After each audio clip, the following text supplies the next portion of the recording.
Et les pierres à l'environnement, Luc Maglon Bangatangana au commerce, Madeleine Chuente à la recherche scientifique et à l'innovation et Jacques Famdongo à l'enseignement supérieur. Voilà 4 ministres tous heureux ce 8 décembre 2025.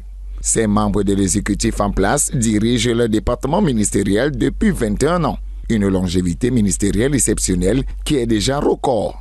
Une telle permanence au sommet de l'État dans un pays où la gouvernance est régulièrement scrutée soulève inévitablement des questions sur la dynamique du pouvoir. Selon des experts, d'un côté, cette continuité peut être interprétée comme le signe d'une expertise reconnue et d'une gestion jugée satisfaisante par le chef de l'État Paul Biya.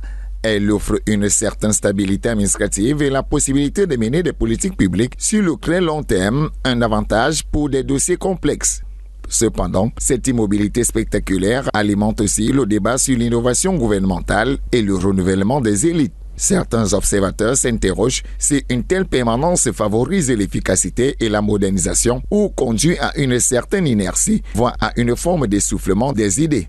D'autres experts pensent que la question devrait être ailleurs. Il faut se concentrer sur leur efficacité. Il y a des gens qui, en 2 ans, peuvent vous bousiller une administration, pourrir l'ambiance, faire des choix qui sont catastrophiques, et d'autres qui peuvent faire 20 ans et faire un travail qui est efficace. Bon, le problème, c'est justement, en tant que citoyen, nous ne devons pas évaluer les gens sur leur longévité, par exemple, c'est sur leur efficacité. Il est clair que changer de ministre peut apporter une nouvelle dynamique, une nouvelle orientation, une nouvelle vision, mais la première chose qu'ils devront faire, c'est d'abord d'évaluer leur action, leur action. Quelles sont les réformes qu'ils ont apportées?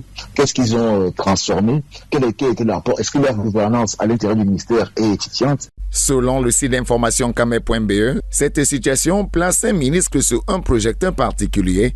Leurs bilans respectifs, désormais mesurables sur plus de 2 décennies, sont passés au crible.